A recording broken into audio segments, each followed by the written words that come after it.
ഒപ്പന മത്സരം നടക്കുന്നതിനിടെയാണ് വേദി ഒന്നിലേക്ക് KSU പ്രവർത്തകർ പ്രതിഷേധിച്ചെത്തിയത്. പ്രതിഷേധക്കാർ വേദിയിലേക്ക് പ്രവേശിക്കുന്നത് പോലീസ് തടഞ്ഞു. പ്രതിരോധം തീർത്ത് SFIയും പോലീസുമായി ഉന്തും തള്ളും.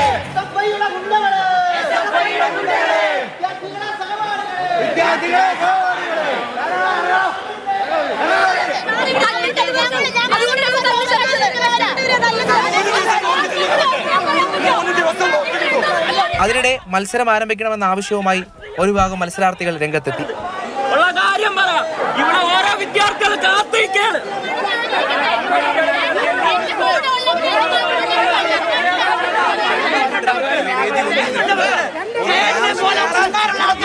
പോലീസ് SFIക്ക് വേണ്ടി പ്രവർത്തിക്കുന്നുവെന്ന് KSU ആരോപിച്ചു. അതേ രീതിയിൽ കേരള പോലീസ് ചെയ്തിരിക്കുന്നു.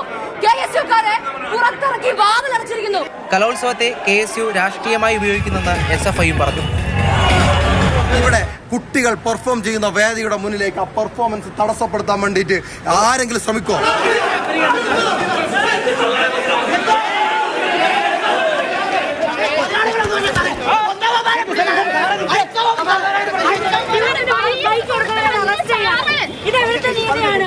ഒടുവിൽ പ്രതിഷേധക്കാരെ പോലീസ് അറസ്റ്റ് ചെയ്തു നീക്കി. വേദിയിൽ ഒപ്പന മത്സരം പുരോഗമിക്കുമ്പോഴാണ് വേദിക്ക് തൊട്ടുപുറത്ത് ഈ കാഴ്ചകളൊക്കെ നടന്നത്. പ്രതിഷേധവും പ്രതിരോധവും നിറഞ്ഞ വേദികൾ കലാപ്രതിഭകളുടെ ആത്മവീര്യം കെടുത്തുകയുള്ളൂ. നെല്ലി മുരുകനൊപ്പം രാഹുൽ ജി നാഥ്, മാതൃഭൂമി ന്യൂസ്, തിരുവനന്തപുരം.